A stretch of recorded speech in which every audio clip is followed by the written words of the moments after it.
So এই ভিডিওটো কেৱল তেওঁলোকৰ বাবেহে যিসকলৰ SSLC ৰিজাল্ট যোৱাকালি ঘোষণা কৰিলে। সো ইয়াতে ধৰা কিছুমান কেণ্ডিডেট এনেকুৱা আছে যে মোৰ আৰু বেছি ৰিজাল্ট হ'ব লাগিছিলে, মানে নিজৰ ৰিজাল্টত সন্তুষ্টি নহয়। হয়তো তেওঁলোকে ভাবিব পাৰে যে কোনো ধৰণৰ যদি মাৰ্কছ দিবলৈ ৰৈ গৈছে বা কিবা ভুল হৈছে, মাৰ্কছটো কম আহিছে, তেওঁলোকৰ মানে এটা কিবা সন্দেহ যদি হৈ আছে, সেই হিচাপত ইয়াতে ৰিচেকৰ ফৰ্মটো দিয়া হয়। এপ্লাইটো কেনেকৈ কৰিব লাগিব, যিটো অফিচিয়েল ৱেবছাইট আছে ASSEB division 1ৰ।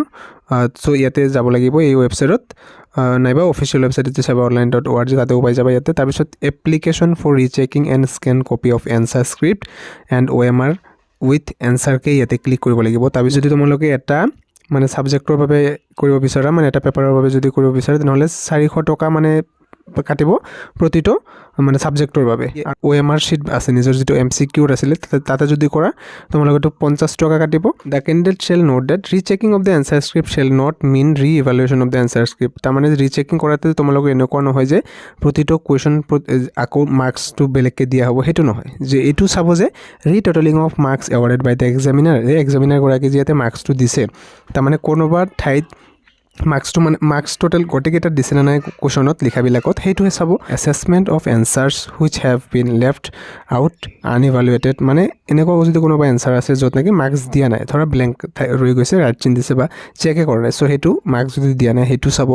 Correction of wrong entry of marks of any manner or nature, যদি কোনোবা ঠাইত ধৰা মাৰ্কছটো বেছি নম্বৰ আছিলে, ধৰা কুৱেশ্যন এনেকুৱা এটা আছিলে 3 নম্বৰৰ কুৱেশ্যন এটা আছিলে, হয়তো এক্সামিনাৰে 2 নম্বৰৰ ভাবি ইয়াতে সেই হিচাপত মাৰ্কছটো প্ৰদান কৰিছে, তো সেই হিচাপত চেক কৰা হ'ব, পুনৰবাৰ ইয়াতে চোৱা হ'ব আৰু সেই হিচাপত যিটো ৰিজাল্ট আছে সেইটো ঘোষণা কৰিব। চেকিঙৰ যিটো লাষ্ট ডেট যিমানলৈকে থাকিব, সেই লাষ্ট ডেট শেষ হোৱাৰ পিছত তাৰে 30 দিনৰ ভিতৰতে এইটো তোমালোকৰ ৰিজাল্টটো ঘোষণা কৰি দিয়া হ'ব। চ' ইয়াৰ যিটো ৰিজাল্ট ঘোষণা কৰিব, এইটো তোমালোকৰ কোনো অফিচিয়েলি যেনেকৈ ৰিজাল্ট ঘোষণা কৰিছে সেনেকৈ নকৰে, এইটো তোমালোকৰ SMS নাইবা ইমেইলৰ দ্বাৰা মানে পাই যাবা ৰিজাল্টটো ৰিচেকিঙৰ। তাৰপিছত যদি কোনো মাৰ্কছ ছেম থাকে তো ছেম থাকিলে, আৰু যদি নাথাকে ধৰা কিবা ধৰণৰ মাৰ্কছ চেঞ্জেছ হ'ল, হয়তো যদি কোনোবা মাৰ্কছ বাঢ়িলে বা চেঞ্জেছ হ'ল কিবা নম্বৰত, তেনেহ'লে তোমালোকৰ যিটো ৰিভাইজড মাৰ্কশ্বিট আৰু চাৰ্টিফিকেট আছে সেইটো ইছ্যু কৰা হ'ব, আৰু সেইটো তোমালোকৰ ডাইৰেক্ট লিংকটো তোমালোক কেণ্ডিডেটক নিদিয়ে, সেইটো তোমালোকৰ স্কুলৰ হেডৰ জৰিয়তে বা স্কুলখনৰ জৰিয়তে কণ্টেক্ট কৰিব লাগিব। তাৰপিছতহে তোমালোকৰ যিটো ASSEBৰ অফিচৰ পৰা হেড অফিচৰ পৰা আহিব। তো পাৰ ছাবজেক্টৰ বাবে তোমালোকে গম পালা যে ইয়াতে 400 ৰুপিজকৈ লাগিব, আৰু যিটো MCQ আছে তাৰ বাবে যদি চেক কৰা তাতে 50 ৰুপিজকৈ লাগিব।